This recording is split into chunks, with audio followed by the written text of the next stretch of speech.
हरे कृष्णा मित्रों। तो आज मैं आपको एक विशेष सूचना देने जा रहा हूँ, बड़े ध्यान से सुनना। आप थोड़ा सा दिमाग पे जोर डालिए। हमारे इस कलयुग में कितनी सारी लड़ाइयाँ हो रही हैं। भाई भाई से लड़ रहा है, माता पिता बच्चों से लड़ रहे हैं। कितने लड़ाइयाँ हो रही हैं सिर्फ किस लिए? एक अपना स्वार्थ के लिए, एक लालच के लिए, जिसे हम मोह माया कहते हैं। आप सोचिए कि छोटा भाई बड़े भाई की प्रॉपर्टी हड़प रहा है, बड़ा भाई छोटे की प्रॉपर्टी हड़प रहा है, ठीक है, और पड़ोसी पड़ोसी की प्रॉपर्टी हड़प रहा है। कितने सारे आपने सुने होंगे केसेस, और कितने सारे आते हैं। आप सोच रहे हैं ये क्या कर रहे हैं? सोचा कभी ध्यान से क्या कर रहे हैं?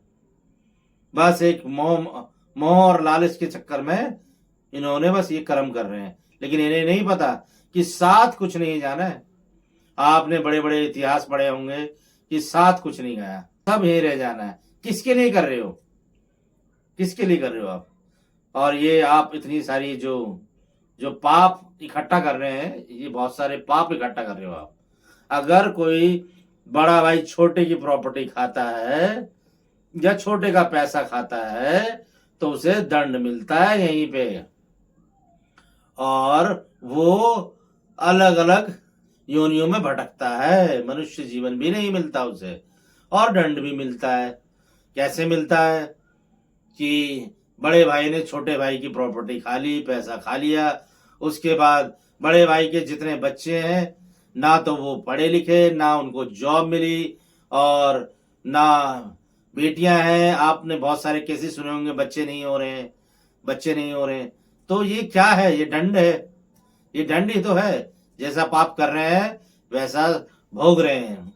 तो मेरा सिर्फ यही कहना है कि मोह माया को छोड़ दें, अच्छे कर्म करें, और किसी भी प्रकार की संपत्ति हो उसे कभी ना लें, कभी भी ना लें। और उसे जो उसका भाई है, अगर उसका जितना बनता है उसे दे दें। इससे आपका जीवन सुख रहेगा, आपके बच्चों का जीवन सुख रहेगा, और आपकी पीढ़ी सुख रहेगी। ध्यान से कभी सोचना कि पीढ़ी पीढ़ी भी खराब हो जाती है। अगर छोटे भाई ने या बड़े भाई ने किसी का हिस्सा ले लिया, तो ये जिसने हिस्सा खाया है, समझो पूरी पीढ़ी खत्म हो जाएगी। 3 पीढ़ी, इसमें 3 पीढ़ी खत्म होती है। ये काम ना करें, ऐसे पाप और ऐसे बुरे कर्म ना करें। तो यही मेरी अरदासना है, आप लोगों से यही अपील है कि अपने जीवन को सुख में मनाएं। और जैसे कि मैंने बताया कि बड़ा भाई अगर छोटे की पैसा या प्रॉपर्टी खा जाता है तो उसकी 3 पीढ़ी खराब होती है। तो सोचो कितने साल हो गए, बड़े ध्यान से सोचना। 3 पीढ़ी का मतलब हो गया, अगर 70 साल भी जिया तो 210 साल, 210 साल उसके खराब हो गए। तो कृपया करके अपने कर्म सही करें, जिससे आपका जीवन सुख में रहेगा। आगे नेक्स्ट वीडियो में मिलते हैं। राधे राधे।